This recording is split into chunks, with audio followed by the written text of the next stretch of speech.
नमस्कार दोस्तों, स्वागत है आप सभी का फिर से मेरी एक नई वीडियो में। तो आज हम पढ़ेंगे इंटीग्रेशन। कैलकुलस का दूसरा पार्ट है इंटीग्रेशन। पहला है डिफरेंशिएशन, जो कि मैं पहले एक वीडियो में बना चुका हूँ, और आज हम पढ़ेंगे इंटीग्रेशन। तो आपको इंटीग्रेशन पढ़ने से पहले डिफरेंशिएशन सीखना होगा, तो तभी आप इंटीग्रेशन पर आइए। ठीक है, पहले आप डिफरेंशिएशन की वीडियो देखिए, फिर आप इंटीग्रेशन पर आना। ठीक है, तो इंटीग्रेशन में हम सबसे पहले बात करते हैं इसके सिंबल की। ठीक है, इसके सिंबल की बात करते हैं। तो इसका सिंबल होता है ऐसे, ये होता है इसका सिंबल। ठीक है, इसको हम बोलते हैं समेशन। समेशन, ठीक है। अब अलग है भैया, इसको भी हम समेशन बोलते हैं, इसको भी समेशन बोलते हैं। तो जी हाँ, इसको भी समेशन बोलते हैं और इसको भी समेशन बोलते हैं, पर मैं इसे बुलाता हूँ प्यार से सांप। ठीक है, मैं इसे बुलाता हूँ सांप। सांप कहने में थोड़ा इसको ठीक लगता है। ठीक है, तो अगर हम इसकी फॉर्म पे बात चलें कि ये दिखता कैसे है इंटीग्रेशन, तो ये अगर हम डिफरेंशिएशन में देखें तो ये दिखता है dy by dx। ठीक है, डिफरेंशिएशन ऐसे दिखता है। पर अगर इंटीग्रेशन की बात करें तो इंटीग्रेशन में जो dx है ये ऊपर मल्टीप्लाई में चला जाएगा। ठीक है, कैसे होगा ये dy इंटू dx। ठीक है, और अब इंटीग्रेशन की बात हो रही है तो d हटकर यहाँ पर क्या होगा, इंटीग्रेशन का साइन आ जाएगा। ठीक है, तो ये होती है इसकी नोटेशन इंटीग्रेशन की, ये होती है इसकी नोटेशन। नोटेशन मतलब लिखने का तरीका।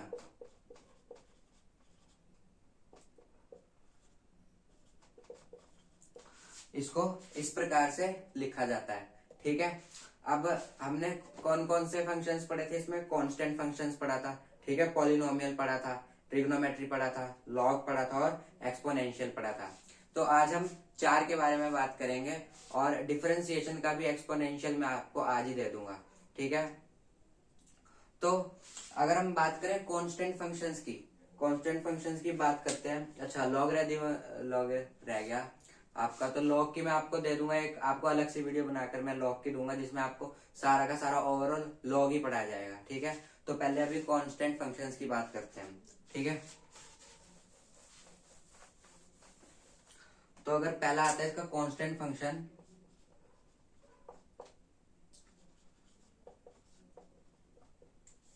कांस्टेंट फंक्शंस की बात करें तो डिफरेंशिएशन में हमने क्या देखा था, कांस्टेंट का आउटपुट हमारा हमेशा 0 निकल कर आता था, पर यहाँ पर अक्सर ऐसा नहीं होता है। ठीक है, अगर हम कांस्टेंट के एग्जांपल देखें क्या क्या होते हैं, पाई होता है आपका 1 2, ठीक है, और अल्फाबेट्स भी हो सकते हैं इसके कांस्टेंट के। अब अगर मैं कुछ एग्जांपल लेकर देखूं क्वेश्चंस करने के लिए, जैसे y इक्वल्स टू मैंने ले लिया 5। ठीक है, और हम क्या ले सकते हैं, और हम ले सकते हैं पाई, पाई ले लिया मैंने, और ले लिया हमने a। ठीक है, ये तीन एग्जांपल लिए हमने। अब हमने क्या पढ़ी थी, इसकी जनरल फॉर्म क्या होती है? जनरल फॉर्म इसकी क्या होती है? इंटीग्रेट सांप, ठीक है, फिर y डॉट dx। ठीक है, इसी का यूज कर हम इनको अभी सॉल्व करेंगे। ठीक है, तो पहले लेते हैं dy dot dx equals to, पहले क्या दे रखा है 5 पुट करेंगे पहले, इंटीग्रेट 5 डॉट dx। अब ये जो सांप है, अगर सांप के साथ कोई मल्टीप्लाई हो रहा हो तो वो उसे डस नहीं सकता। माने अगर इंटीग्रेट के साथ कोई कांस्टेंट हो तो वो बाहर आ जाएगा।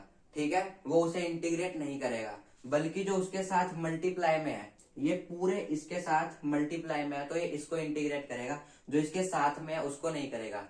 तो ये जो 5 है ये इसके यहाँ पर बाहर निकल कर आ जाएगा। ठीक है, तो हम इसे कैसे लिखेंगे, 5 इंटीग्रेशन का साइन और dx। ठीक है, हम इसको ऐसे लिखेंगे। अगले पर चले, अगर पाई पर देखिए, आप भी साथ में करिए मेरे। ठीक है, आप भी साथ में करेंगे तो आपकी भी प्रैक्टिस होगी और आपका भी दिमाग सही से चलेगा।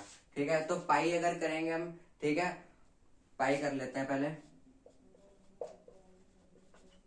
ठीक है, पुट करी मैंने वाई में पाई की वैल्यू। ठीक है, अब क्या है, कांस्टेंट जो है इंटीग्रेशन के साथ इंटीग्रेट नहीं होगा। ठीक है, तो ये क्या हो जाएगा, बाहर आ जाएगा पाई। ठीक है, बाहर ले आते हैं पाई को, तो क्या बन जाएगा, पाई इंटीग्रेशन का साइन इंटू dx। ठीक है, तो ये हो जाएगा। अब ए मैं आपको होमवर्क दे रहा हूं, ए आप खुद से करेंगे, अभी के अभी करिए ए वाला भी, वीडियो को पॉज कर कर। ठीक है, आपकी भी साथ में प्रैक्टिस होगी। तो अब हमने 5 को तो सॉल्व कर लिया, कांस्टेंट जो है वो बाहर आ गया, उसको तो सॉल्व कर लिया। अब ये dx को कैसे सॉल्व करेंगे हम। ठीक है, dx को भी सॉल्व करना है साथ में। तो इसका मैं आपको एग्जांपल लेकर बताता हूँ कैसे करना है। एग्जांपल रखे रहने देते हैं अभी। तो मान लीजिए एक dx है, जो dx है हमारा, ये क्या है, बहुत ही स्मॉल क्वांटिटी है। क्या है, ये बहुत ही ज्यादा स्मॉल क्वांटिटी है। पर अगर हम बहुत ही ज्यादा स्मॉल क्वांटिटी को जोड़ते रहें, कई जन्मों तक जोड़ते रहें, कई सालों तक जोड़ते रहें, तो क्या बन जाएगा, ये dx dx dx dx dx dx जोड़ते जाए तो ये क्या बनेगा, एक x बना लेगा। ठीक है, छोटी छोटी छोटी छोटी छोटी कोई चीज जोड़ते जाए तो वो एक बड़ी चीज बनती है। ठीक है, तो वैसे ही अगर हम बहुत सारे dx को जोड़ते जाए तो वो x बन जाएगा। तो अगर हम इसके साथ इंटीग्रेट करेंगे dx को, तो उसका आंसर क्या आएगा, x आएगा। ठीक है, देख लेते हैं। तो 5 के लिए हमने क्या लिखा था, 5 इंटीग्रेशन dx। ठीक है, अब हमने क्या पढ़ा, dx स्मॉल क्वांटिटी है, बहुत सारे dx को जोड़ेंगे तो क्या बन जाएगा, x बन जाएगा। तो 5 के साथ क्या करेंगे, हम x को मल्टीप्लाई कर देंगे। ठीक है, और क्या आंसर आ जाएगा हमारा, 5x। ठीक है, तो ये हमारा 5x है, इसका आंसर आ गया। अब अगर हम पाई की बात करें, पाई इंटीग्रेट dx इक्वल्स टू वही। ठीक है, पाई और इंटू बहुत सारे dx को जोड़ेंगे, dx dx dx dx, तो वो एक x बना देगा। तो हम इधर भी x लिख देंगे, तो ये क्या हो जाएगा, पाई x। पर अभी भी ये यहाँ पर आंसर इसका एक पूरा नहीं हुआ है। ठीक है, 5x आंसर है, पर इसके साथ हमें एक कांस्टेंट c भी लगाना होगा। इसका भी मैं आपको बताऊंगा यहाँ भी हम क्यों लगा रहे हैं। ठीक है, अभी आप पूरा देखिए, कांस्टेंट भी देखिए, पॉलिनोमियल भी देखिए, उसके बाद मैं बताऊंगा कि कौन ये हमें c कांस्टेंट क्यों लगाते हैं। ठीक है, तो इधर भी c, ये जो है ये इसका एक प्रॉपर आंसर हो गया। ठीक है, बहुत इजी है, कांस्टेंट में कोई प्रॉब्लम नहीं है। और ए जो है वो आप होमवर्क करेंगे, अभी के अभी करेंगे। ठीक है, अब चलते हैं हम पॉलिनोमियल वाले पर। तो पॉलिनोमियल पर चलेंगे। अब दूसरा है हमारा पॉलिनोमियल फंक्शन।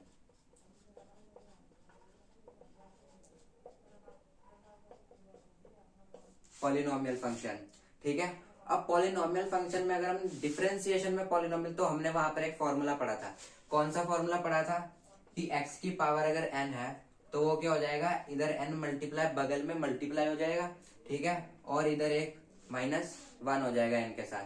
ठीक है, पर अगर हम इंटीग्रेशन में देखें तो यहाँ पर x की पावर जो n है वो एक +1 हो जाएगी। ठीक है, +1 हो जाएगी, और जो आंसर यहाँ आएगा +1 कर कर, वही आंसर यहाँ नीचे आ जाएगा। ठीक है, कोई परेशानी नहीं है। डॉट dx इंटीग्रेशन, ये इसका एक फॉर्मूला होता है। ठीक है, पॉलिनोमियल फंक्शंस में। अब अगर हम एक एग्जांपल लेकर देखें, y इक्वल्स टू, अगर हमने लिया x², ठीक है, पॉलिनोमियल है, x² एक पॉलिनोमियल है, एग्जांपल पढ़ा था हमने। ठीक है, तो अगर हम इसको इंटीग्रेट करें, क्या होती है इंटीग्रेट की फॉर्म, डॉट dx। ठीक है, अब पुट करेंगे y की value x² dot dx।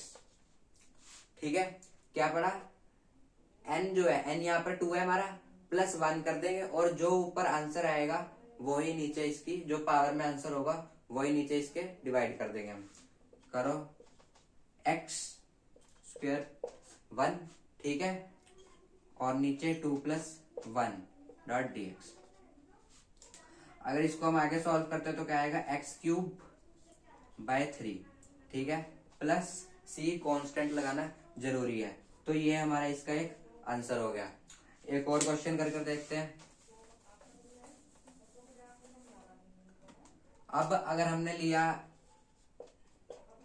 y equals to 1/x, ठीक है, y इक्वल्स टू 1/x हमने लिया। अब 1/x को करने के लिए मैंने पहले बताया मुझे अपॉन में पसंद नहीं है कोई चीज, मुझे एक अकेली टर्म चाहिए, कोई अकेली वैल्यू चाहिए मुझे, तो मैं क्या करूंगा, इसे ऊपर ले आऊंगा। ठीक है, अगर मैं इसे ऊपर ले आता हूं तो क्या हो जाएगा, x की पावर -1 हो जाएगी। ठीक है, अब हम इसे आसानी से सॉल्व कर सकते हैं। तो क्या होती है फॉर्म, ठीक है, यही होती है, सही लिखी है मैंने। अब इंटीग्रेट y की वैल्यू क्या है, x की पावर -1, ठीक है, डॉट dx। क्या पढ़ा है हमने, पावर एक प्लस हो जाती है और जो आंसर होता है वही नीचे आ जाता है। ठीक है, इंटीग्रेट नहीं, अब करेंगे x -1, ठीक है, +1 अपॉन में -1 +1, तो x की पावर 0, और यहाँ क्या आ जाएगा, यहाँ भी 0 आ जाएगा। ठीक है, पर तो इसका आंसर 0 ही आएगा वैसे भी। ठीक है, तो 0, पर 0 इसका आंसर तब तक नहीं है जब तक हम इधर प्लस एक कांस्टेंट सी नहीं लगा देते। ठीक है, तो ये होगा इसका एक प्रॉपर आंसर। अब चलते हैं कि हम सी क्यों लगाते हैं। हमने सबको तो समझ लिया, पॉलिनोमियल फंक्शन भी पढ़ लिया, कांस्टेंट भी पढ़ लिया, पर हम सी लगाते क्यों है। अब सी देखते हैं, सी क्यों लगाते हैं हम।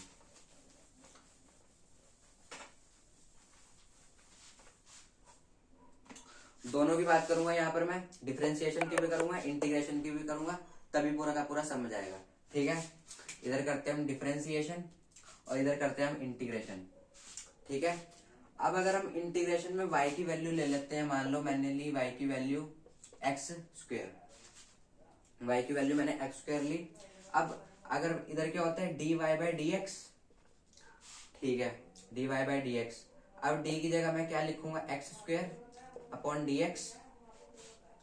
ठीक है, सही लिखा है मैंने। अब इसमें क्या फॉर्मूला होता है,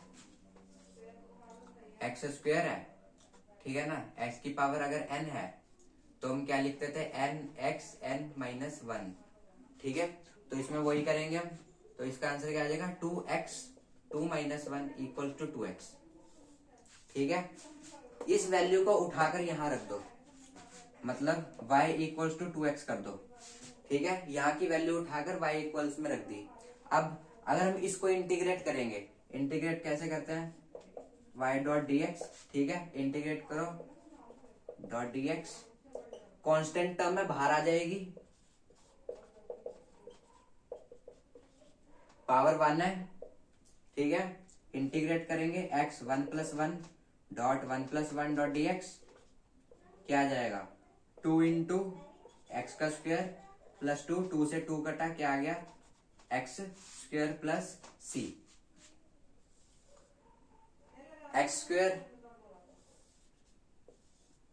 x² 2x 2x। देख रहे हो जादू, ये है जादू कैलकुलस का। कि अब इससे हमें क्या समझ में आता है कि जो इंटीग्रेशन है वो रिवर्स ऑफ डिफरेंशिएशन है, कि जो इंटीग्रेशन है वो रिवर्स ऑफ डिफरेंशिएशन है। ठीक है, जो इसका आंसर आएगा, ठीक है, वो उसको अगर हम सॉल्व करेंगे तो वो डिफरेंशिएशन का क्वेश्चन बन जाएगा। ठीक है, तो अब बात आई हम इधर कांस्टेंट क्यों लगाते हैं। अब अगर आप देखो कि अगर हम यहाँ पर कोई कांस्टेंट लगाएंगे तो अगर वो डिफरेंशिएट होगा तो डिफरेंशिएट कांस्टेंट में क्या हो जाता है, 0 हो जाता है। तो अगर वो यहाँ पर डिफरेंशिएट होगा तो प्लस यहाँ 0 हो जाएगा। ठीक है, तो फिर आगे तो वो 0 जाएगा ही नहीं। ठीक है, तो ऐड होगा तो वही चीज आ जाएगी। ठीक है, तो कांस्टेंट हम इसीलिए लगाते हैं, अगर कोई यहाँ पर कांस्टेंट हुआ, सॉल्व करते हुए कांस्टेंट होगा पर वो 0 हो गया होगा, ठीक है, तो हम यहाँ पर 0 तो लिखेंगे नहीं। ठीक है, 0 लिखने का फायदा क्या है, तो यहाँ पर कोई कांस्टेंट हुआ होगा तो उसकी याद में हम सी लगा देते हैं। या ऐसा मानो कि यहाँ पर कोई कांस्टेंट चलता हुआ शहीद हो गया होगा तो उसके शोक में हम यहाँ पर सी लगा देते हैं। ठीक है, आया मजा। तो अब आपको पता चल गया हम सी क्यों लगाते हैं। ठीक है, डरोगे तो नहीं सी लगाने से, नंबर कटते हैं अगर सी नहीं लगाते हो आप। ठीक है, तो ये था इंटीग्रेशन रिवर्स ऑफ डिफरेंशिएशन की। जो इंटीग्रेशन होती है वो रिवर्स होती है डिफरेंशिएशन के। तो आज हमने क्या क्या पढ़ा, आज हमने पढ़ा कि सिंबल पढ़ा, इंटीग्रेशन क्या होता है, ठीक है, उसकी फॉर्म पढ़ी, और क्या क्या पढ़ा हमने, कांस्टेंट फंक्शन पढ़े और पॉलिनोमियल फंक्शन पढ़े, और सी का मतलब पढ़ा कि सी क्या होता है। आगे की वीडियो में मैं आपको बताऊंगा ट्रिग्नोमेट्रिक फंक्शंस और एक्सपोनेंशियल फंक्शंस। ठीक है, तो आज के लिए इतना ही। खुश रहिए, मुस्कुराते रहिए और देखते रहिए स्टडी का ब्लैक मैजिक। Thank you.